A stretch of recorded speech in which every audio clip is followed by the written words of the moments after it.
mais uma edição do Espelho Urbano. Tudo bom, Nina? Tudo bem, Gabriela. E aproveitando que é dezembro, fizemos para vocês um especial sobre o Natal. Ainda resiste ao consumismo exagerado? Aquele Natal de união e solidariedade entre as pessoas? Talvez a preocupação material ainda continue, mas pelo menos desenvolva um pouco mais essa solidariedade. E também é em dezembro o Dia Internacional do Combate à AIDS. Há 32 anos, desde o primeiro caso registrado no Brasil, como está hoje o controle dessa doença? O maior estímulo para nós é que as pessoas façam teste sempre. Você vai ver também a nova mania nas grandes cidades, os food trucks. E vai conhecer ainda uma fonoaudióloga que dedica seu tempo livre para resgatar animais abandonados. Não faço parte de nenhuma ONG, sou independente. E a marca alcançada pela aviação brasileira. O transporte aéreo doméstico ultrapassou o transporte rodoviário na preferência dos viajantes.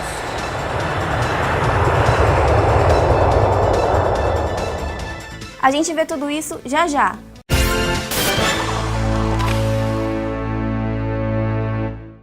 Primeiro de dezembro é lembrado no mundo inteiro como o Dia do Combate à AIDS, uma das doenças mais emblemáticas do século XX e que ainda desperta dúvidas e preconceitos no século XXI. A AIDS assombrou o mundo nos anos de 1980 e até hoje não existe cura. São 32 anos desde o primeiro caso registrado no Brasil. A reportagem é de Juliana Sheridan. Viver com o vírus da AIDS não é mais uma sentença de morte. Os novos remédios e o acompanhamento médico reduziram muito o número de óbitos, mas ainda não há um remédio para a discriminação. Para seu Lino, que convive com o HIV há 20 anos, pior do que contrair o vírus é lidar com o preconceito. É uma morte social para a pessoa no momento ali. O principal medo dele, entendeu?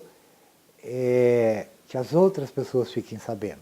Então ele já se isola de medo de ele mesmo acabar se entregando, falando para alguém sem querer. A médica infectologista Cláudia Barros explica que, além da discriminação social, em alguns casos, os próprios soropositivos dificultam o tratamento. O maior estímulo para nós é que as pessoas façam teste sempre, para que evitem que cheguem doentes aqui. E só vai acontecer com quem, infelizmente, está naquela pequena parcela, que é com quem a gente consegue menos resultado, que é a parcela que não adere ao tratamento. Atualmente, existem cerca de 7.100 casos de AIDS em Campinas. Só que no centro da ST, 3.000 pessoas estão em tratamento do HIV e da AIDS. Segundo o Ministério da Saúde, entre 2006 e 2012, houve um aumento de 53% nos casos de AIDS entre os jovens. Mas em Campinas, apesar desse crescimento nos casos, a médica diz que os soros positivos estão numa faixa etária equilibrada entre 19 e 50 anos. Hoje a gente tem AIDS extremamente democrática aqui. Qualquer faixa etária, maior que 50, a gente tem bastante. A gente reduziu das crianças, porque graças ao remédio, a gente identifica as mães positivas, dá remédio e evita a infecção do bebê. Mas o restante, nós temos AIDS em todas as faixas etárias.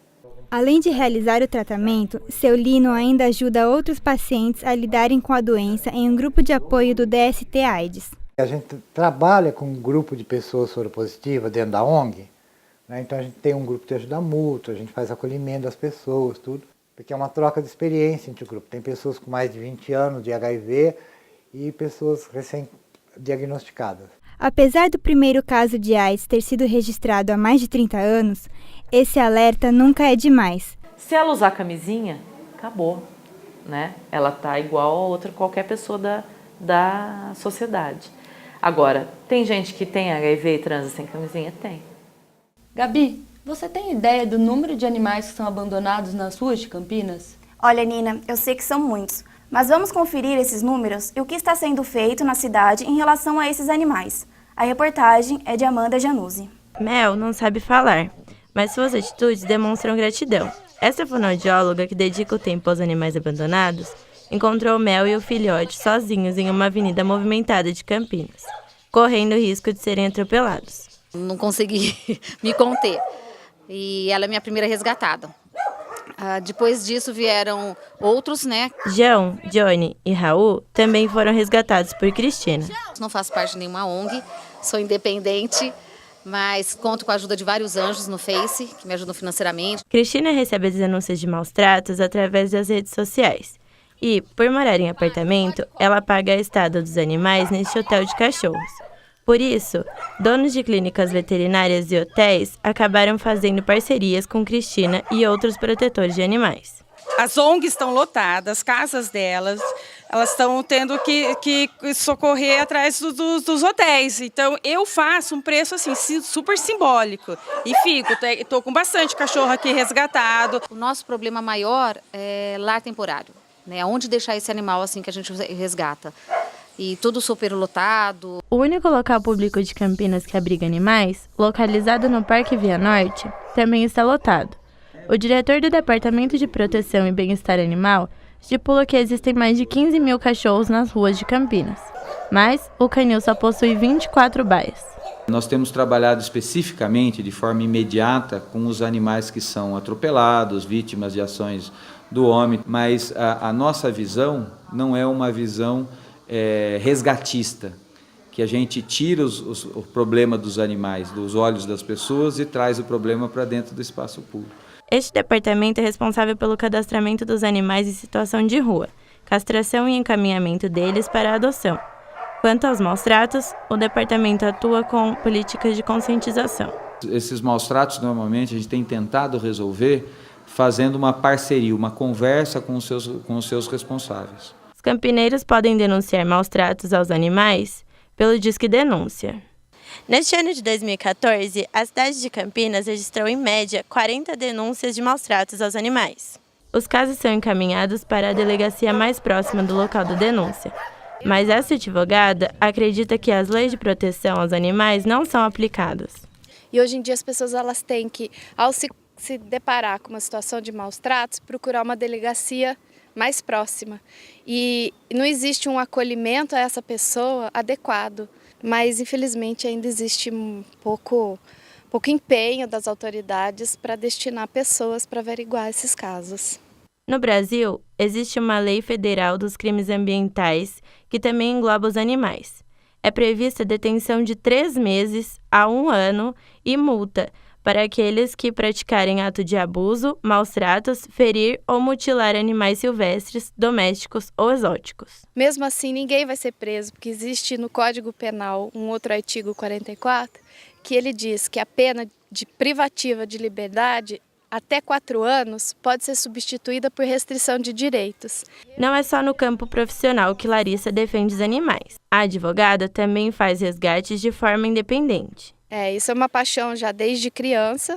A internet acabou propiciando, as redes sociais acabaram propiciando que eu encontrasse pessoas que tivessem essa mesma vocação que eu tenho, e a gente acabou se unindo. Depois de receber cuidados veterinários e vacinas, os animais são encaminhados para a adoção. A gente só doa vacinado, castrado, em ótimas condições. Existe muito preconceito quanto à adoção de adultos. Esses animais a gente tenta fazer uma campanha um pouco mais incisiva para que eles sejam adotados, porque eles são cachorros muito dóceis, muito, muito fiéis e amorosos. Na realidade, eu ainda acredito que eles que nos escolhem. Quando eles olha lá, o Guruji, quando eles nos veem, eles se comunicam dizendo, se joga na frente daquela que aquela te pega. Denúncias sobre maus-tratos aos animais aqui em Campinas é a 3ª no ranking do Disque Denúncia.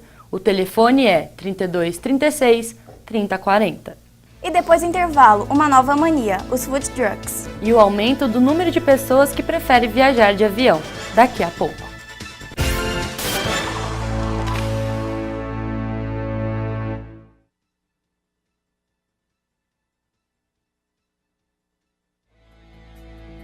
Todo recém-nascido deve fazer o teste da orelhinha para avaliar a função auditiva.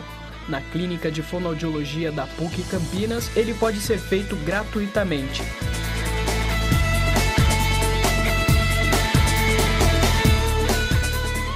Mais informações pelo telefone 3343-6843.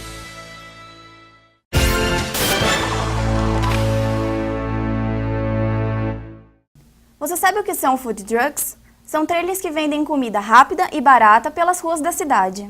Com a correria do dia a dia, as pessoas têm menos tempo para sentar e comer com calma. E os food trucks estão se espalhando pelas ruas das grandes cidades do Brasil. Veja a seguir a entrevista de Carla Bampa. A ideia principal do food truck é vender comida boa, barata, simples e rápida, para uma população que cada vez tem menos tempo e come mais na rua. O primeiro festival de food truck de Campinas aconteceu em novembro, em um shopping da cidade. O proprietário de um truck de pizza e um dos organizadores, Rafael Correia, nos concedeu entrevista durante o evento. Ela vem de 2008 para cá, principalmente nos Estados Unidos, depois da crise econômica, os chefes de cozinha, para deixar de onerar tantos gastos, custos fixos, por exemplo, com aluguel, muitos funcionários dentro de um restaurante tradicional, optaram por uma coisa mais resumida, que é sair para as ruas com um food truck, que é uma cozinha menor, né?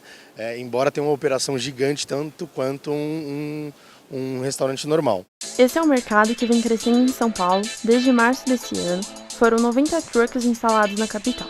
E em Campinas, o primeiro food truck fica em Barão Geraldo. Qual que é o tipo de público que mais frequenta?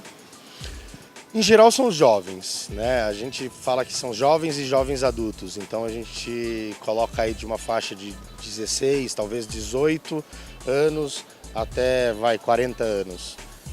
Só que nesses festivais é legal porque a gente encontra de tudo, então famílias com crianças pequenas. Você acha que isso vai se ampliar com o tempo ou vai acabar com a moda? Quando eu digo que ela veio para ficar é porque as opções estão muito interessantes na rua, as pessoas estão super gostando, estão pedindo que cada vez mais entrem novos players, o que talvez seja passageiro, seja essa onda de grandes festivais. A gente veio para Campinas pela primeira vez, fazer esse encontro, que já é o maior encontro de food trucks do Brasil. Além de você ser o curador do evento, você também é dono de um dos trucks. O que fez você querer ter um truck?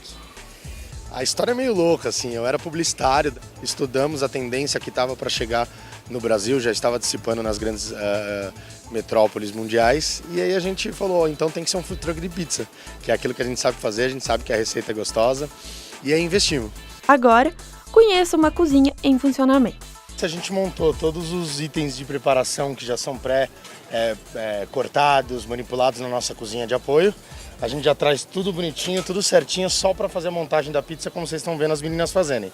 Então a ideia aqui a gente traz as massas pré-assadas, a gente passa o molho, vai separando o recheio por cima, depois é forno. Quer dar uma olhadinha no forno? Vamos lá, olha aqui. Em 2 minutos está na mão da galera.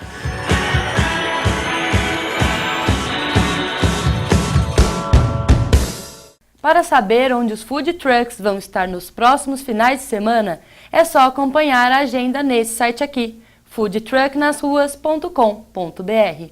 E o número de pessoas que viajam de avião ultrapassou o número das que viajam de ônibus pelo Brasil.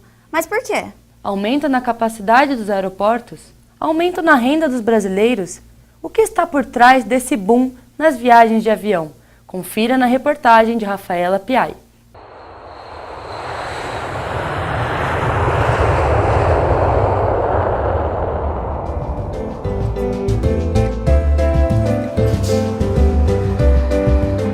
Mais de 700 mil pessoas chegam e partem todo mês no aeroporto de Viracopos, em Campinas.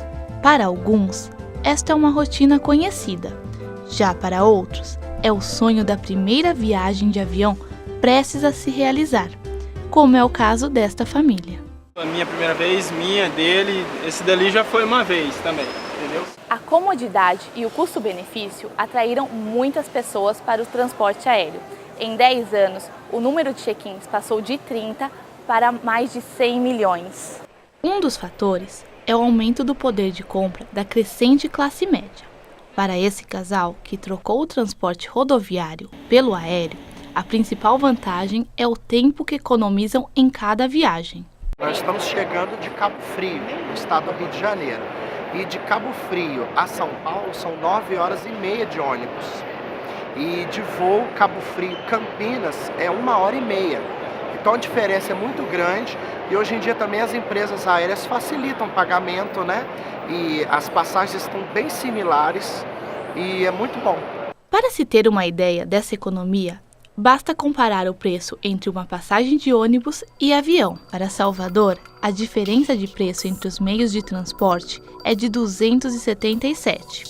Contudo, se economiza mais de um dia de viagem.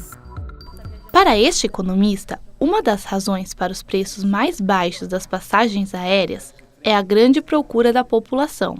Se eu tiver que fazer viagens para poucos, essas viagens vão ser mais caras, porque você vai ter que diluir os custos naquela população que está viajando. Agora, na hora que você tem um contingente maior de pessoas que está procurando esse tipo de transporte, você consegue tornar mais barato isso. Hoje em dia, as companhias realizam muitas promoções, mas é preciso ficar de olho para saber quais valem realmente a pena. Tem algumas promoções que super ajudam, assim, mas promoções de madrugada, as passagens vão super baratas. Eu já comprei passagem para São Paulo por R$50, isso foi ótimo. Mas em compensação, uma viagem para João Pessoa está quase 1.000, mais fácil comprar uma passagem para Orlando. Para este agente de viagens, o aumento no número aconteceu pela facilidade no pagamento das passagens aéreas. Porque hoje o bilhete aéreo pode ser parcelado em até 10 vezes no cartão de crédito, o que facilita bastante a aquisição, o acesso. E as pessoas estão se permitindo, elas estão verificando a possibilidade de que, olha, eu também posso, né? Pagar parcelado ajudou a família a fazer a primeira viagem de avião. E agora vai todo mundo sempre viajar de avião. Com certeza. A família Queiroz segue viagem, um sonho realizado que vai direto para o álbum de família. E no próximo bloco, um curta sobre o Natal. Qual o limite entre a compra consciente e o consumismo? É só um minuto.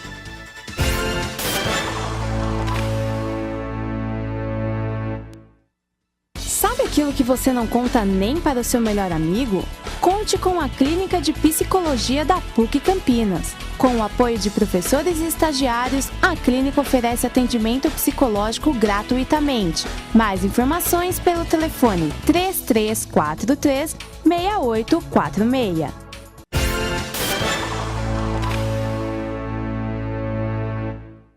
E mais um Natal está batendo na nossa porta. Essa data para os cristãos representa o nascimento de Cristo, um momento de reflexão e também solidariedade e união entre as pessoas. Mas o Natal tem também seu lado comercial, e a cada ano aparece mais cedo nas vitrines e ruas da cidade. Como entender essa mercantilização do Natal? É o que você vai ver agora.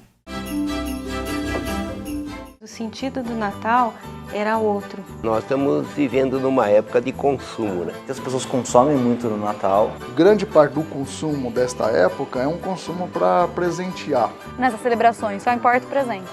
Natal é como se fosse sinônimo de comércio, de presente. O capitalismo está falando bem mais forte hoje em dia, tá complicado.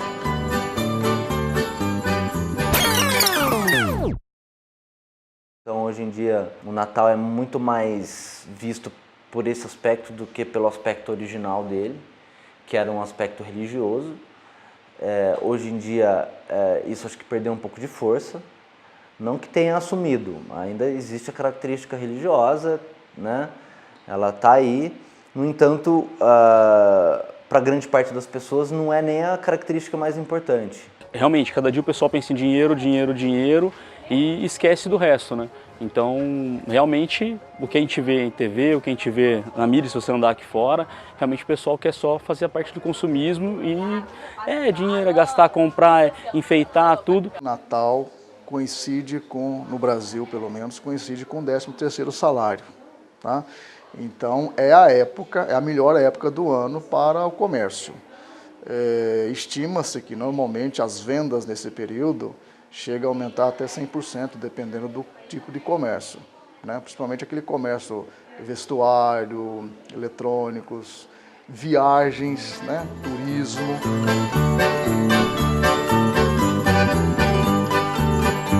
Houve uma antecipação, né, da decoração de Natal exatamente para que a gente entre nesse clima de Natal, para que as pessoas voltem a sentir, para que aqueça o mercado. Então é natural que as empresas vão explorar qualquer oportunidade, né, para poder aumentar suas vendas. O marketing trabalha muito nesse sentido. Este ano, por exemplo, os shoppings já começaram em final de outubro, né, a fazer campanhas de Natal, etc. Então eu vejo isso como algo tratando-se de uma economia capitalista, é algo inevitável. Então você vai num jantar lá na ceia e você tem que estar com presente, porque se você chega e não tem presente, é uma situação até constrangedora. Porque todo mundo vai dar um presente para você. E também tem isso, geralmente cada um te dá um presente. Eu começo assim com 1 mês e meio, 2 meses de antecedência. Já teve ocasião de eu começar até julho, para ter assim bastante tempo para escolher, para pesquisar preços. O consumismo assumiu um ponto central em que a própria experiência de vida das pessoas, a própria identidade das pessoas está conectada ao consumismo. Ou seja, você é aquilo que você consome. Não é somente um aspecto secundário da vida, e sim o principal. E que a vida das pessoas passa a ser medida por isso. Você é mais feliz ou menos feliz de acordo com a sua capacidade de consumo. Nós estamos vivendo num mundo que cada vez mais secular, cada vez menos religioso, então é natural que o Natal se transforme cada vez mais numa época de consumo e negócio e menos numa festa, numa data religiosa. Ou seja, eu acho que é algo que coerente com as transformações que vêm ocorrendo no mundo ocidental, principalmente a partir do século XX, principalmente a partir dos anos 50, quando o capitalismo de consumo ele torna-se a forma predominante de sistema econômico. Naquela época, se você ganhasse uma boneca, se você ganhasse um presente pequeno, você ficava numa alegria imensa.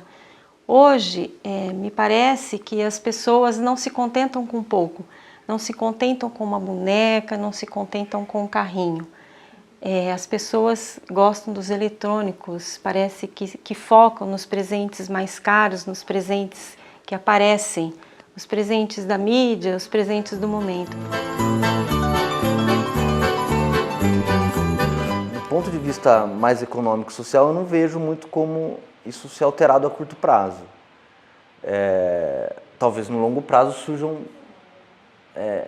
propostas diferentes, mas no curto prazo eu acho que não. Eu acho que nos próximos anos a ideia é continuar da maneira como está, porque não existe um sistema econômico que tenha uma outra proposta que seja sustentável, que a população esteja aderindo a isso. Até porque esses processos sociais eles demoram muito para mudar. Toda a equipe de marketing está tentando resgatar essa coisa do Natal, família, presente, amigo secreto. A gente vai trazer na nossa campanha de final de ano exatamente essa essência que está sendo perdida pelo comércio, essa comercialização que houve, né? Talvez a preocupação material ainda continue, mas pelo menos desenvolva um pouco mais essa solidariedade, essa amizade, né, entre vizinhos, entre pessoas do mesmo condomínio.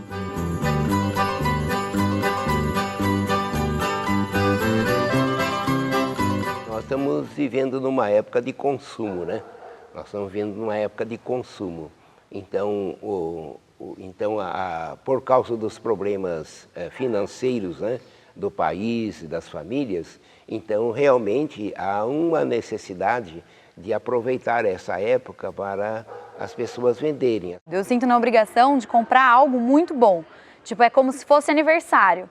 Então eu tenho que comprar um presente para cada um de muita qualidade, os preços estão muito caros. Então, eu vejo uma situação muito complicada nessa relação. Eu acho que o presente deve entrar como uma forma de complemento daquele momento alegre, daquele momento festivo. Se a pessoa ela é religiosa, ela pode perfeitamente comprar, presentear e ao mesmo tempo, né, sem perder o sentido daquela data em si. Eu não vejo uma coisa dissociada da outra. Agora, obviamente que muitas pessoas acabam apenas consumindo sem muita referência, né, o sentido daquela data. Né? Mas isso também é uma característica do mundo moderno. Eu acho que se a gente procura valorizar o presente, a entrega do presente, então eu acho que isso não deturpa o Natal, né? Não deturpa, se a gente procura mostrar que o fato de uma pessoa entregar um presente, comprar um presente para o outro, faz com que se lembre de que eu estou lembrando da outra pessoa, eu estou fazendo um gesto de carinho, de amor, né?